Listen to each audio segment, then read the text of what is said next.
In 1772, Warren Hastings placed a district under a collector who was a British. 2 years later, this arrangement was abandoned and again picked up in 1781. By 1786, the district came to occupy a central place in the scheme of local administration. In 1829, some districts were grouped together and formed a division which was under a Commissioner of Revenue and Circuit. This commissioner was given powers of supervision and control over the administration of the districts. Later, districts were subdivided into subdivisions, each under a subdivisional officer. One school of British administration readily accepted the theory that an oriental principle of government was that all power and authority should be concentrated in one officer at the head of each unit, though it was not generally accepted. Given the anarchy in the 18th century, there seemed to be no way out but to have such an arrangement.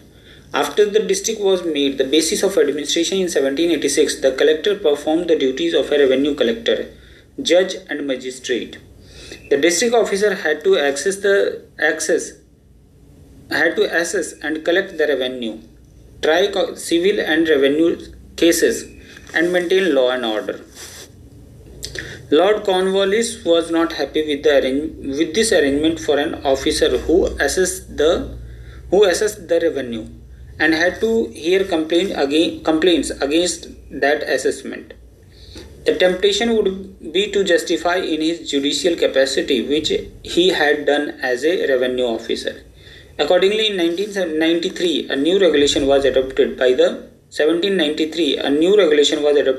Governor General in Council, by which collectors would not try the revenue cases any longer. In each district, there were two important officers, collectors for collection of revenue and the judge magistrate to maintain peace, supervise police work, apprehend thieves and robbers, try them as magistrate and functions as the civil judge. In 1831, there was a further change in the duties of district officers. Until this time, collector collected revenue, while judge magistrate was to act as the civil judge, maintain law and order, discharge other duties of general and administer lower criminal justice. These civil judicial duties were now handed over to a separate civil judge, while the rest of the functions of the judge magistrate were entrusted to the collector. The collector now discharged all functions of the chief executive officer of the district, and including the collection of revenue, administration of lower criminal justice, and maintenance of law and order. This was much too heavy a burden for the collector, especially because he did not have a well-organized police force at his command, nor trained assistants to help him. Lawlessness became rife, and in 1836 Lord Auckland appointed a committee called Bird Committee, presided over by W. Bird, to investigate. The committee was of the opinion that these functions were too exacting,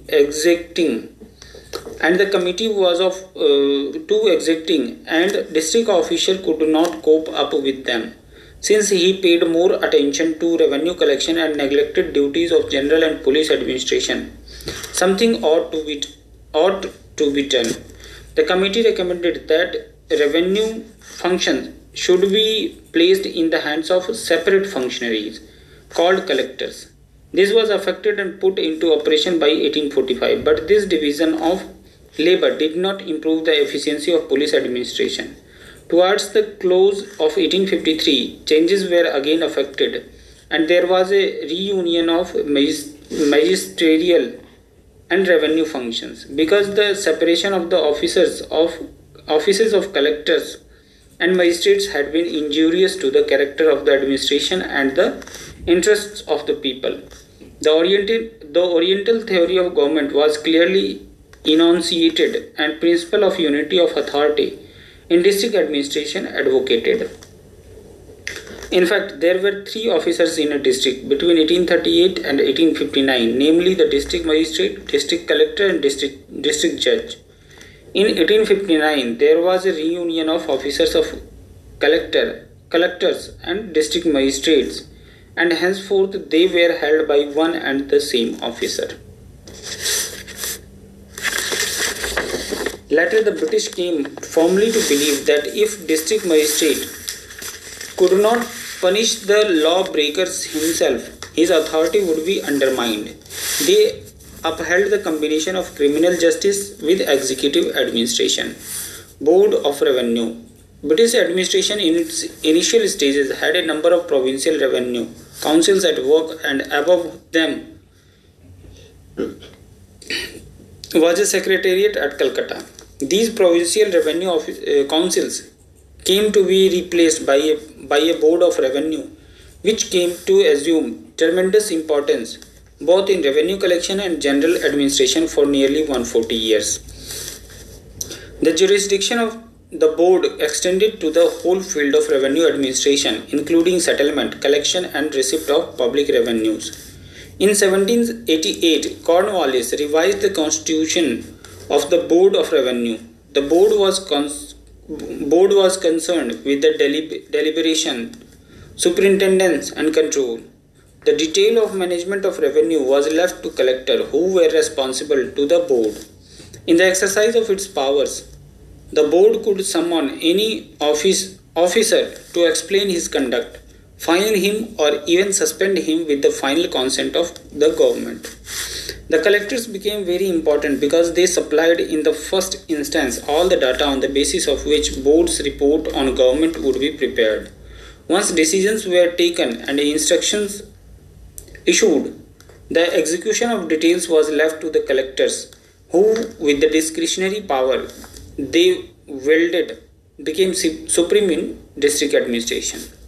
Two more reforms were effected in the Board of Revenue on the recommendations of John Shore in 1788. They sought to effect total control of revenue administration by the covenanted civil servants.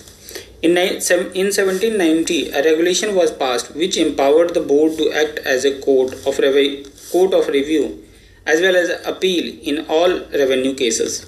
In the same year, the Governor General in Council constituted the Board of Revenue into a court of wards. This was to bring under the board the affairs of all such estates as belonged to females, minors, idiots, lunatics, and persons of doubtful character. From time to time, regulations were issued to guide the board in this activity. Subsequently, divisional commissioners came to be appointed.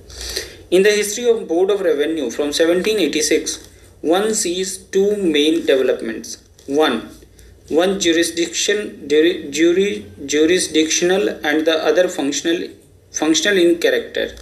Jurisdictionally, the extent of territories under its control increased progressively till 1807, when it covered Bengal, Bihar, Odisha, Banaras as well as the conquered provinces. It was followed by a process of decentralization, which was first marked by the establishment of the Board of Commissioners for the ceded and conquered provinces. This process continued until two district boards of revenue came to be established in 1831, with a number of commissioners of revenue to take care of local supervision.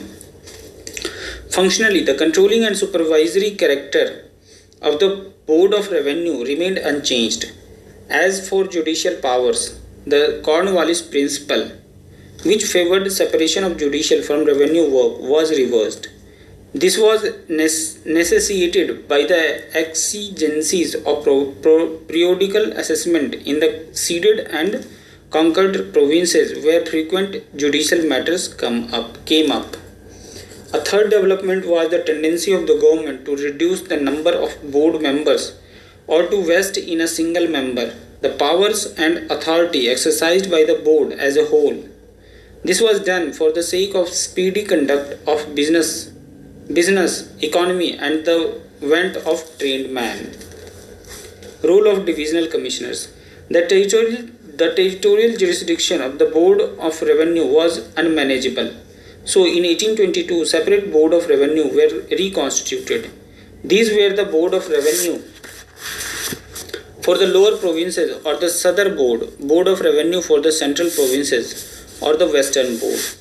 Despite this arrangement, each board found that it was unable to manage the territory under its jurisdiction. Conduct of business was slow and corruption was on the increase. The major problem was that of distance between the board of revenue at the presidency and the collectors in the districts. The need was felt for effective local supervision, especially in the ceded and conquered provinces. Holt Mackenzie felt the solution lay in appointing local commissioners. William Butterworth Bailey improved on his arrangement by suggesting that these commissioners of revenue be given the duties and powers exercised by the courts of circuit and superintendents of police. Accordingly, a new plan was adopted in 1st January 1829. Under this new regulation, all British-owned land was to be divided into 20 divisions, excluding the territory of Delhi, which was under a separate commissioner and stood on a slightly different footing. The Governor-General in Council could transfer any district from one division to another and increase or reduce the number of commissioners according to the administrative needs. The divisional commissioners were to exercise the duties, powers and authority vested in the boards of revenue and courts of wards. In the exercise of their powers, they were subject to the control and direction of a Sadr or head board of revenue, stationed at the presidency and guided by the orders of government.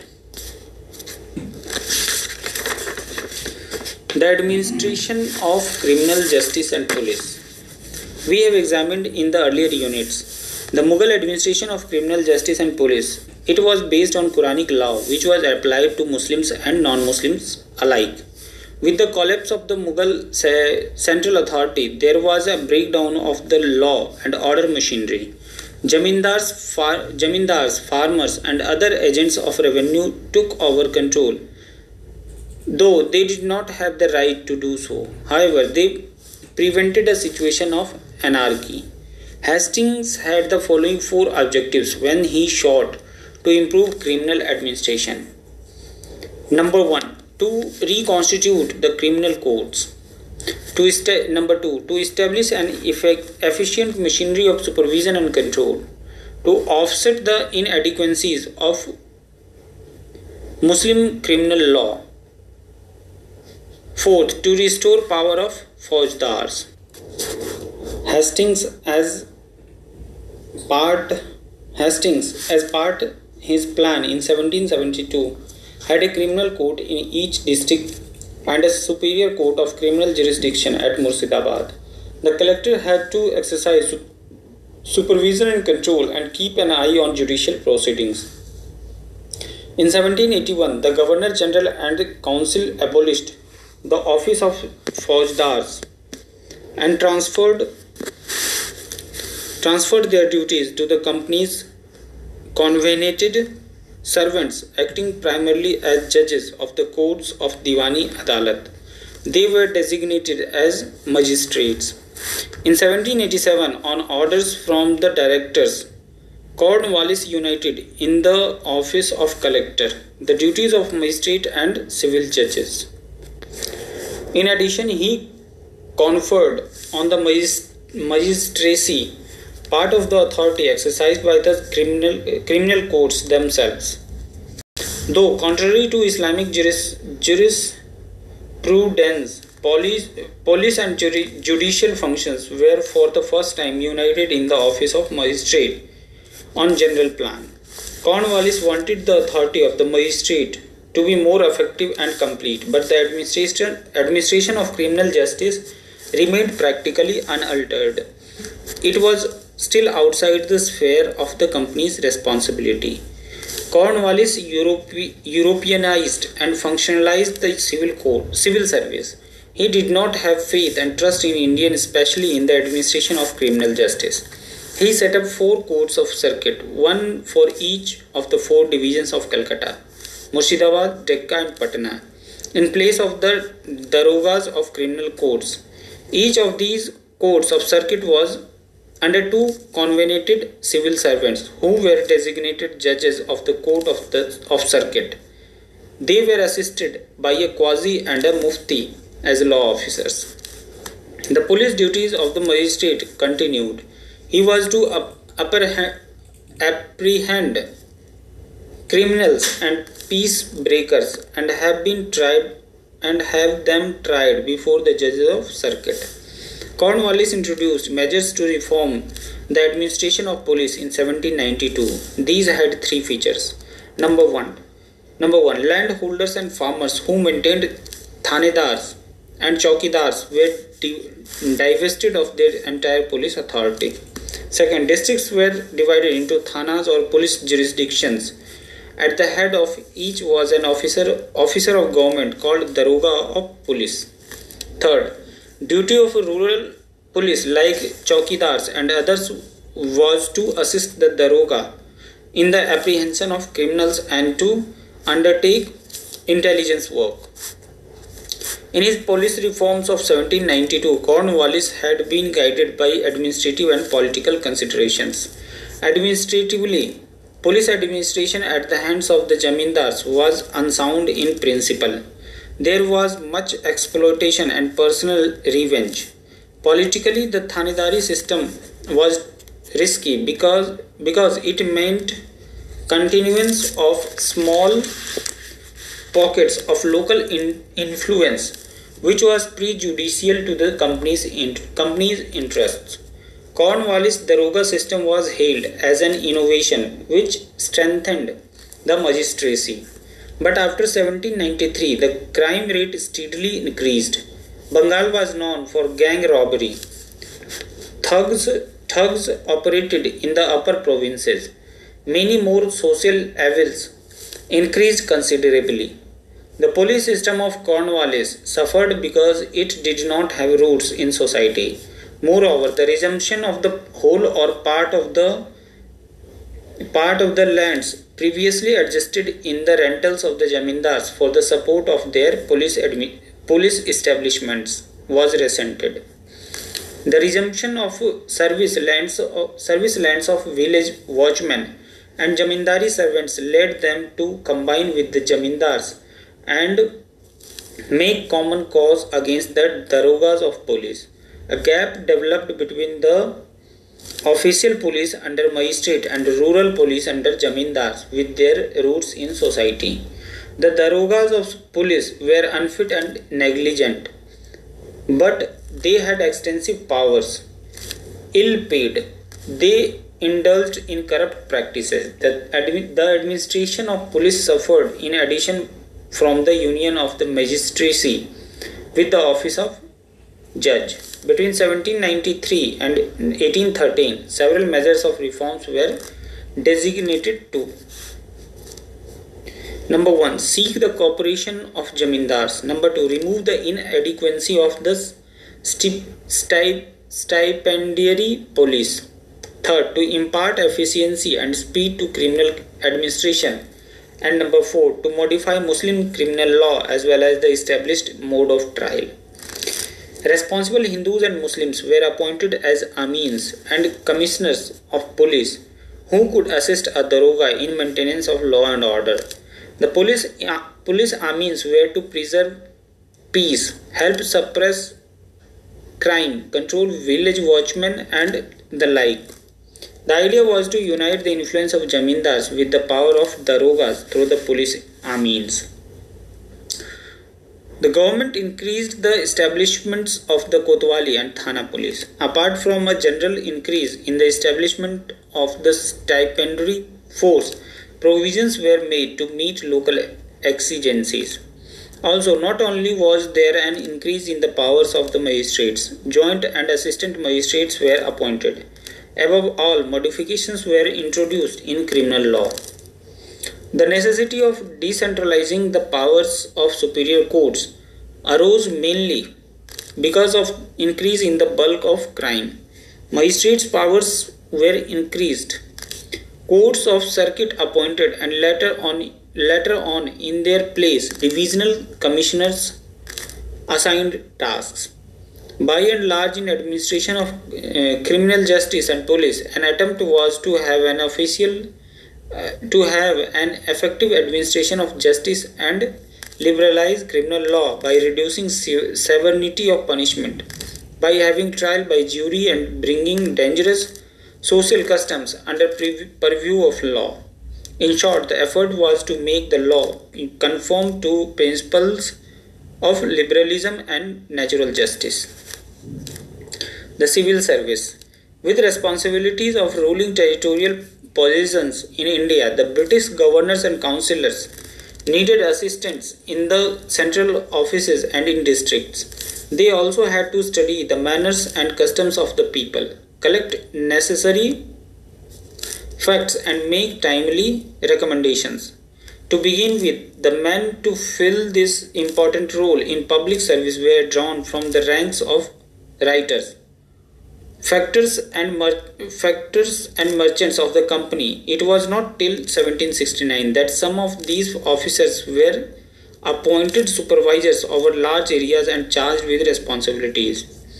Though most of the men did not prove equal to their tasks, there were a few like John Shore, Charles Stewart, Charles Grant, and Jonathan Duncan, who did outstanding work.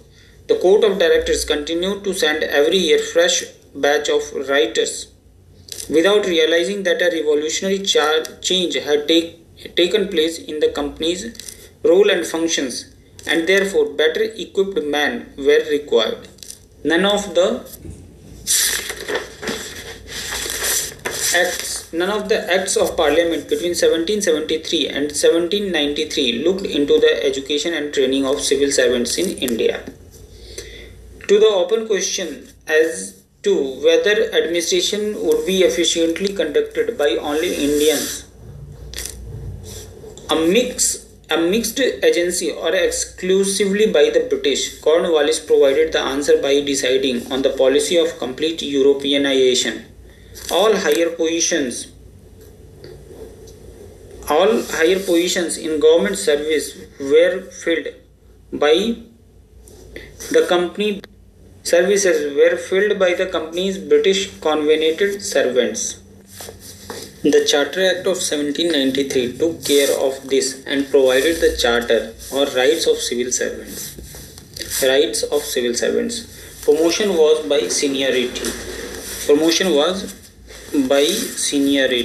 Duties of different departments were defined. Salaries were proportionate to responsibility.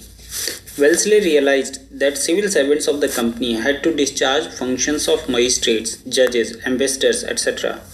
To discharge these duties effectively, they had to be not only well acquainted with the languages, laws, and uses of the people, but be well informed on the British Constitution and as well versed in ethics, civil jurisprudence, the laws of nations, and general history. To provide all these, Wellesley set up the College of Fort William in Calcutta. The civil servants of Bombay and Madras have to undergo training at the college like those of Bengal for 3 years. The 3-year course provided for instruction in liberal arts, classical and modern history and literature, law of nations, ethics, and jurisprudence. The syllabus also included Indian languages, different codes and regulations. The college aroused mental and intellectual powers of the civil servants and improved their morals to a considerable extent. But the college was short-lived. After 7 years, it continued as only a language school. In 1805, the Harry Bury College was set up in England, and that really spelled the end of the college at Fort William. The young recruits to the convened civil service had to spend 2 years at Haileybury, and for the next 50 years the ICS was the product of the Haileybury College. The syllabus drawn up by Wellesley for his college was followed at the Haileybury College. The young civil servants had to continue their mathematical and classical education for 2 years under expert guidance. They had also to read political economy, principles of jurisprudence, elements of Indian history, and rudiments of Indian legal codes and regulations and Indian languages. But admission was still on the basis of patronage. Each of the company's directors could nominate one candidate, while chairman and deputy chairman could nominate two candidates each. Though there was an entrance test, it was so simple that no one have ever failed it.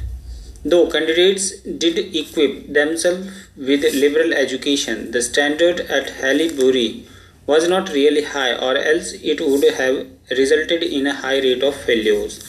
The admission system, though modified later, was at best one of the qualified patronage. Despite this, the college had a good name and its products were known for their corporate outlook and spirit comradeship which they brought to India. These men in far-flung parts of India still upheld old Haileybury ties.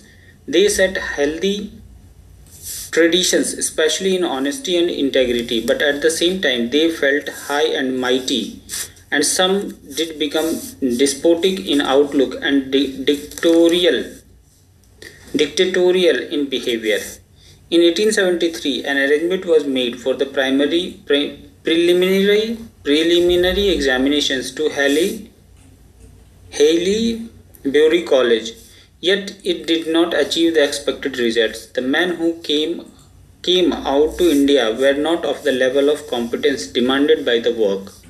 Meanwhile, opposition was developing in England against patronage since 1833. When the company lost the last vestige of commercial monopoly, the North Court Trevelyan report submitted to Parliament in 1854 suggested that patronage must give place to open competitive examination. Among those happy to promote merit system was Macaulay.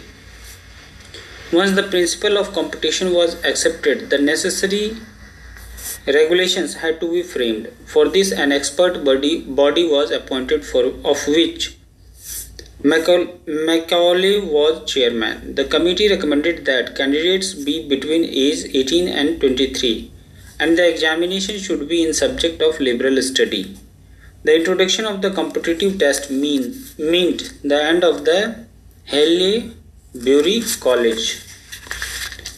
First competitive examination was held in 1855. From 1858, the exams were conducted by British Civil Service Commission. It must be noted that the civil service established a great reputation for itself as a most efficient, honest and upright organ of government. But civil servants had limited functions to perform. They were essentially concerned with the law and order and revenue administration. Sum up. We have seen how administration in India till 1858 was in the hands of the East India Company, which was a monopoly trading body. To regulate its management of Indian affairs, the British Parliament passed two major acts, the Regulating Act and Pitt's India Act. Subsequently, Acts of 1793, 1833 and 1853 were passed, by which the company was steadily deprived of its authority and power in India and its privileges curtailed. Finally, the Act for the Better Government of India 1858, passed after the Sepoy Mutiny, brought the governance of India directly under the Crown. The Central Secretariat took shape over the years and responded to the exigencies of the time. Important departments were those dealing with military, political, foreign and revenue matters. Administration of revenue has had a long and interesting history, with the collector emerging as a kingpin at the district level. Administration of criminal justice and police was very much the concern of the British, though they did not achieve much here. What is creditable is the Indian civil service tradition that was built up and which continued through the Indian administration service to modern times.